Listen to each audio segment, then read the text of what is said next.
Hello നമസ്കാരം, സിമിഡിസിൻ്റെ പുതിയൊരു വീഡിയോയിലേക്ക് എല്ലാവർക്കും വീണ്ടും സ്വാഗതം. കഴിഞ്ഞ ദിവസത്തെ വീഡിയോയുടെ ബാക്കി വീഡിയോ ആണ് കേട്ടോ ഇത്. അപ്പോൾ നമ്മൾ കഴിഞ്ഞ ദിവസത്തെ വീഡിയോയിൽ പറഞ്ഞിട്ടുണ്ടായിരുന്നു നമ്മൾ കൊട്ടാരക്കരയ്ക്കാണ് പോകുന്നതെന്ന് കേട്ടോ. അപ്പം കൊട്ടാരക്കരയ്ക്ക് പോകുന്നതിനിടയ്ക്ക് ഇങ്ങനെ വലത്തേക്കൊക്കെ വണ്ടികൾ കയറി പോകുന്നുണ്ട് കേട്ടോ. അപ്പോൾ അതൊക്കെ ശ്രദ്ധിച്ചിട്ട് വേണം കയറി പോകാനായിട്ട്. നമ്മൾ ഓടിച്ചെന്ന് ഇങ്ങനെ ഭയങ്കര സ്പീഡ് എടുത്ത് വണ്ടി പോയിക്കൊണ്ടിരിക്കുമ്പോൾ ഇതുപോലെ ഇൻഡിക്കേറ്റർ ഇട്ടിട്ട് വണ്ടി അവർ ഫ്രണ്ടിൽ ചിലപ്പോൾ നിർത്തിയെന്ന് വരും. കാരണം അവർക്ക് എതിരെ വണ്ടി വരുമ്പോൾ അത് കടന്നു പോകാനായിട്ട് അവർ നമ്മുടെ മുമ്പിലായിരിക്കും വണ്ടി നിർത്തുന്നത്. അപ്പം നമ്മൾ ഇവരിപ്പം അങ്ങ് പൊക്കോളും എന്നോർത്ത് അങ്ങ് ഇടിച്ചു കയറി അങ്ങ് പോകരുത് കേട്ടോ. അപ്പോൾ അതൊക്കെ ഒന്ന് ശ്രദ്ധിക്കണം. അതുപോലെ തന്നെ നമ്മൾ കയറി പോകുമ്പോഴാണേലും കഴിഞ്ഞ ദിവസം പറഞ്ഞതുപോലെ തന്നെ നമ്മൾ ഹോൺ അടിച്ചിട്ട് അങ്ങനെ വേണം ഒരു വണ്ടിയെ ഓവർടേക്ക് ചെയ്ത് കയറി പോകാനായിട്ട്. അതുപോലെ ഇൻഡിക്കേറ്റർ ഇട്ടിട്ട് വേണം. ഇൻഡിക്കേറ്റർ ഇട്ടിട്ട് നമ്മൾ കുറച്ച് നേരത്തെ ഇൻഡിക്കേറ്ററൊക്കെ ഇട്ടേക്കണം. എന്നിട്ട് വേണം നമ്മൾ വലത്തേക്ക് പോകാൻ തുടങ്ങുകയാണ്, ഇങ്ങനെ പോവുകയാണ് എന്നുള്ളത് ഇങ്ങനെ നമ്മൾ അവർക്കൊരു അറിയിപ്പ് കൊടുക്കാനായിട്ട്. അപ്പോൾ അത് കുറച്ച് നേരത്തെ തന്നെ ഇൻഡിക്കേറ്റർ ഇടുവാണെങ്കിൽ പുറകെ വരുന്ന വണ്ടികൾക്കും മുമ്പിൽ വരുന്ന വണ്ടികൾക്കും നമ്മൾ അങ്ങോട്ട് കിടക്കാൻ പോവാണ് എന്നുള്ളത് മനസ്സിലാവും. അപ്പോൾ അതനുസരിച്ച് അവർ സ്ലോ ചെയ്ത് നമ്മുടെ പുറകിൽ ഇങ്ങനെ അഡ്ജസ്റ്റ് ആയിട്ടായിരിക്കും അവരും വരുന്നതും. അവിടെ നിന്ന് വരുന്ന വണ്ടികളാണേലും അല്ലെങ്കിൽ അവർക്ക് ഇപ്പം വിട്ടങ്ങ് പോകണമെന്നുണ്ടെങ്കിൽ അവരന്നേരം ഹോൺ അടിക്കും ഫ്രണ്ടിൽ നിന്ന് വരുന്ന വണ്ടികളെ. അപ്പം അങ്ങനെ ആകുമ്പോൾ നമുക്ക് വണ്ടി നിർത്തിയാൽ അവരങ്ങ് പോയി കഴിയുമ്പോൾ നമുക്ക് പോവുകയും ചെയ്യാം. അപ്പോൾ അതൊക്കെ ഒന്ന് ശ്രദ്ധിക്കണം കേട്ടോ. അതുപോലെ തന്നെ നമുക്ക് കമൻസ് വന്നിട്ടുണ്ടായിരുന്നു, നമ്മൾ ഇങ്ങനെ മെയിൻ റോഡിലൂടെ വണ്ടി ഓടിക്കാൻ വളരെ കുറേ പേർക്ക് പേടിയാണെന്ന് കേട്ടോ. അതിൻ്റെ മെയിൻ കാരണം എന്ന് വെച്ചാൽ നമ്മുടെ അടുത്തൂടെ വണ്ടികൾ ഇങ്ങനെ ഓവർടേക്ക് ചെയ്ത് കയറി പോകുന്നതും എതിരെ വരുന്ന വണ്ടികളാണെങ്കിലും നമ്മുടെ അടുത്തൂടെ ഇങ്ങനെ ചേർന്ന് പോകുമ്പോഴൊക്കെയുള്ള ഒരു പേടി കൊണ്ടാണ്. അപ്പോൾ ഞാൻ കഴിഞ്ഞ ദിവസം തന്നെ പറയായിരുന്നു, നമ്മൾ മിറർ നോക്കി വണ്ടി ഓടിക്കുന്ന സമയത്ത് അങ്ങനെ മിററെ തന്നെ ശ്രദ്ധിച്ച് നമ്മൾ വണ്ടി ഓടിക്കാനായിട്ട് നിൽക്കരുത്. വണ്ടി വരുന്നുണ്ട് എന്ന് നമ്മൾ കണ്ടു കഴിഞ്ഞാൽ ഉറപ്പായിട്ടും നമ്മൾ ഫ്രണ്ടിലേക്ക് നോക്കിയിട്ട് നമ്മുടെ ഭാഗം ക്ലിയർ ആക്കി തന്നെ നമ്മൾ പോവുക. അപ്പം പുറകിൽ നിന്ന് വരുന്ന വണ്ടി അവരങ്ങ് കയറിപ്പോക്കോളും. അത് പേടിക്കാനായിട്ട് നിൽക്കേണ്ട കാര്യമില്ല കേട്ടോ. നമ്മളത് കുറേ പ്രാവശ്യം അങ്ങനെ തന്നെ കണ്ടിന്യൂ ചെയ്ത് ഓടിച്ച് നോക്കുമ്പോൾ നമുക്കത് ഓക്കെ ആകും. പിന്നെ അല്ലാതെ നമ്മൾ മിറർ തന്നെ നോക്കി പോകുമ്പോൾ നമുക്കത് പേടിയാവും കേട്ടോ. അപ്പോൾ അത് ഓർത്താൽ മതി. ഇതിപ്പോൾ കണ്ടോ, ഫ്രണ്ടിൽ നിന്ന് ഒരു ചേച്ചിയൊക്കെ അതുണ്ടോ വലത്തോടെ എടുത്തോണ്ട് അങ്ങോട്ട് റൈറ്റ് സൈഡ് എടുത്തോണ്ട് പോയതുണ്ടോ. അപ്പോൾ അങ്ങനെയൊക്കെ വണ്ടികൾ ഇഷ്ടംപോലെ, നമ്മൾ മെയിൻ റോഡ് ആകുമ്പോൾ ഇഷ്ടം പോലെ വണ്ടികൾ എവിടെ നിന്ന് വേണേലും ഇപ്പോൾ ഈ നിർത്തിയിട്ടിരിക്കുന്ന വണ്ടികളൊക്കെ പെട്ടെന്നായിരിക്കും റോഡിലേക്ക് കയറുന്നത്. ഇപ്പം എല്ലാവരും ഒരുപോലെ ശ്രദ്ധിക്കണമെന്നില്ല, എല്ലാവരും ഒരുപോലെ വണ്ടി ഓടിക്കുന്ന ആൾക്കാരും അല്ല. അതുകൊണ്ട് നമ്മൾ ശ്രദ്ധിക്കുക. ഇപ്പം പുറകും മുമ്പിലും എല്ലാ സൈഡിലും ഒക്കെയുള്ള വണ്ടികൾ എടുക്കുന്നുണ്ടോ, അവരുടെ വണ്ടികളിൽ ഇൻഡിക്കേറ്റർ കത്തി കിടപ്പുണ്ടോ. ചില വണ്ടികൾക്ക് സൗണ്ട് ഇല്ലല്ലോ ഇൻഡിക്കേറ്ററൊക്കെ ഇടുമ്പോൾ, നമ്മുടെ വണ്ടിക്ക് ഇല്ല കേട്ടോ. അതുകൊണ്ട് ലൈറ്റ് കണ്ടാൽ മാത്രമേ മനസ്സിലാവത്തുള്ളൂ.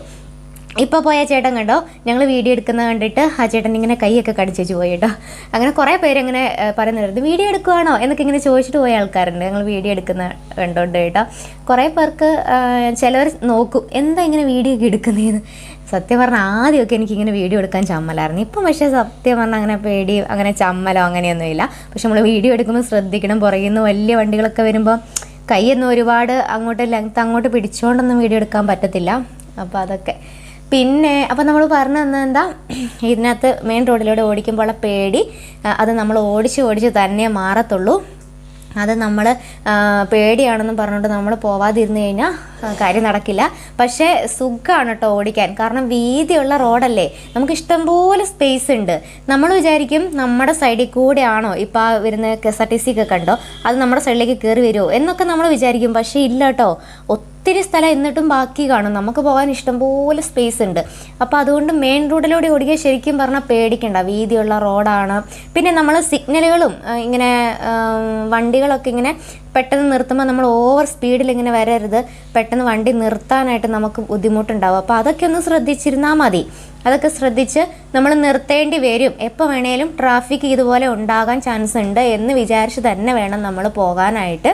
അപ്പോൾ അങ്ങനെ പോകുമ്പോൾ നമുക്കൊരു മിനിമം സ്പീഡ് കീപ്പ് ചെയ്ത് പോവുകയും ചെയ്യാം. പെട്ടെന്ന് വണ്ടി ഒന്ന് നിർത്തേണ്ടി വന്നാൽ നിർത്തുകയും ചെയ്യാം. അപ്പോൾ നമ്മൾ ആദ്യം പഠിക്കുന്ന സമയത്ത് നമ്മൾ അങ്ങനെ ഒരുപാട് സ്പീഡ് എടുത്ത് ഓടിച്ചിട്ട് ഒരു കാര്യമില്ല. സത്യം പറഞ്ഞാൽ സ്പീഡ് കുറച്ച് നമ്മൾ ഓടിക്കണം. ഇതിനകത്ത് കമൻസ് തന്നെ വന്നിട്ടുണ്ടായിരുന്നു, എനിക്ക് സ്പീഡ് കുറച്ചിട്ട് ഒരു 20 കിലോമീറ്ററൊക്കെ ആക്കിയിട്ട് വണ്ടി ഓടിക്കാൻ പറ്റുന്നില്ല, വണ്ടി വെട്ടി പോകുന്നു എന്ന് പറഞ്ഞിട്ടുണ്ടായിരുന്നു കേട്ടോ. അതിൻ്റെയൊക്കെ കാരണം നമ്മൾ പഠിക്കുന്ന സമയത്തെ സ്പീഡ് കുറച്ച് തന്നെ കാല് പൊക്കി വെച്ച് പ്രാക്ടീസ് ചെയ്യണം. സ്പീഡ് കുറച്ചിട്ട് സ്പീഡ് കൂട്ടി വെക്കുമ്പോൾ വണ്ടി ഓൾറെഡി നേരെ അങ്ങ് പോകും. അതെല്ലാവർക്കും അറിയാം. വണ്ടി നേരെ അങ്ങ് പോകുന്നത് കൊണ്ട് നമുക്ക് കാലെടുത്ത് വെക്കാൻ പറ്റും, നന്നായിട്ട് ഓടിക്കാൻ പറ്റും. പക്ഷേ നമുക്ക് ഇതുപോലെ ട്രാഫിക് സമയങ്ങളിൽ നമ്മൾ എന്ത് ചെയ്യേണ്ടി വരും? പതുക്കെ ആയിരിക്കും പോവേണ്ടി വരിക. അപ്പം നമ്മളിങ്ങനെ കാല് കുത്തി വേണമെങ്കിൽ പോകാം. പക്ഷേ ആദ്യമൊക്കെ അങ്ങനെ ആയിരിക്കും, എല്ലാവരും അങ്ങനെ ആയിരിക്കും പോകുന്നത്. പക്ഷേ അത് കഴിയുമ്പോഴത്തേക്ക് നമ്മളിങ്ങനെ സ്പീഡ് ലിമിറ്റ് ചെയ്ത് പോയി അങ്ങനെ പഠിച്ചെങ്കിൽ മാത്രമേ നമുക്ക് അതൊക്കെ ഇവിടെയൊക്കെ ഹാൻഡിൽ ചെയ്യാനും, നമുക്ക് സ്പീഡിൽ എന്തായാലും പോകാൻ പറ്റില്ലല്ലോ, അവിടെയൊക്കെ ഹാൻഡിൽ ചെയ്ത് നന്നായിട്ട് ഓടിക്കാൻ പറ്റത്തുള്ളൂ.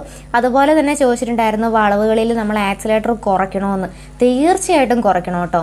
നമ്മൾ വളവുകൾ എത്തുന്ന സമയത്ത് ആക്സിലേറ്റർ കൊടുക്കേണ്ടെന്നല്ല, ചെറിയ രീതിയിൽ ആക്സിലേറ്റർ കൊടുക്കാവുള്ളൂ. ബ്രേക്കിൽ ജസ്റ്റ് ഒന്ന് കൈ വെച്ചേക്കണം. ഇനി നമുക്ക് ഇവിടുന്ന് ഇങ്ങോട്ട് വലത്തോട്ടുള്ള റോഡ് കണ്ടോ, അങ്ങോട്ടാണ് കയറി പോകേണ്ടത്. അപ്പോൾ ഒരു വണ്ടി വന്നതുകൊണ്ട് ഞങ്ങളവിടെ ഇൻഡിക്കേറ്റർ ഒക്കെ ഇട്ടിട്ട് പപ്പയുടെ നിർത്തിയിട്ടേക്കാണ് കേട്ടോ. അന്നേരമാണ് കുറേ വണ്ടികൾ ഇങ്ങനെ വലയെ വന്നുകൊണ്ടിരിക്കുകയാണ്. പിന്നെ ഞങ്ങളവിടെ നിർത്തി. ഇതിൻ്റെ ഇടയ്ക്ക് അപ്പുറ സൈഡിൽ കൂടെ വേറെ വണ്ടി കയറി പോകുന്നുണ്ട്. പക്ഷെ ഞങ്ങൾ കുറച്ച് ഇങ്ങോട്ട് മാറ്റി നിർത്തിയിരുന്നുകൊണ്ട് അതിൻ്റെ ഇടയ്ക്ക് ഒരു വണ്ടി വരികയും ചെയ്തു കണ്ടോ. ഇപ്പോൾ അതിലെ ഒരു വണ്ടി ഇങ്ങ് പോയി. ഞങ്ങൾക്കാണെങ്കിൽ ഈ കാറിന് മുമ്പിൽ കൂടെ എടുത്തുകൊണ്ട് പോകാനും പറ്റിയില്ല. അങ്ങനെ ഞങ്ങൾ അവിടെ ഇത്തിരി നേരം പെട്ടുപോയി. പിന്നെ ഈ ജീപ്പുകാർ ആ ചേട്ടനാണ് ഞങ്ങൾക്ക് അവിടെ ചവിട്ടി തന്നു കേട്ടോ. ചില വണ്ടികൾ അങ്ങനെയാണ്, നമ്മളിങ്ങനെ നിർത്തുന്നതൊക്കെ കാണുമ്പോൾ അവർ വിചാരിക്കും അവർ പൊക്കോട്ടെ, അവർക്ക് പോകാൻ പറ്റാത്തതുകൊണ്ടാണെന്നുള്ള ആ ഒരു ധാരണ കൊണ്ട് അവർക്കത് മനസ്സിലാവും നമ്മളെ കാണുമ്പോൾ. അപ്പം അവർ പൊക്കോട്ടെ എന്ന് ഓർത്ത് അവർ ചവിട്ടി തരും കേട്ടോ. അപ്പോൾ ഇത് നല്ലൊരു കയറ്റാണ്. നമുക്കിതിങ്ങനെ വീഡിയോയിൽ കാണുമ്പോൾ മനസ്സിലാവത്തില്ല. അപ്പം ഞങ്ങൾ സ്ഥലത്ത് എത്തിയിട്ടുണ്ട്. ഈ കയറ്റത്തൊക്കെ നമ്മൾ ആളെ വെച്ചുകൊണ്ട് പോകുമ്പോഴൊക്കെ കുറച്ച് ബുദ്ധിമുട്ടുള്ള കാര്യമാണ്. എങ്കിലും പപ്പയ്ക്ക് എക്സ്പീരിയൻസ് ഉള്ളതുകൊണ്ട് കുഴപ്പമില്ല. ഞാനാണെങ്കിൽ ഇവിടെ ആളെ ഇറക്കിയിട്ട് ഞാൻ കൊണ്ടുപോയാൽ. ഇപ്പം ഞങ്ങളിവിടെ താലൂക്ക് ഓഫീസ് വരെ വന്നായിരുന്നു കേട്ടോ. അന്നേരം നമുക്കിനി അടുത്ത വീഡിയോയിൽ കാണാം. അപ്പോൾ പുതിയ വീഡിയോ ആയിട്ട് ഇനി കാണുന്നവരെ ടാറ്റാ ബൈ, സീ യു.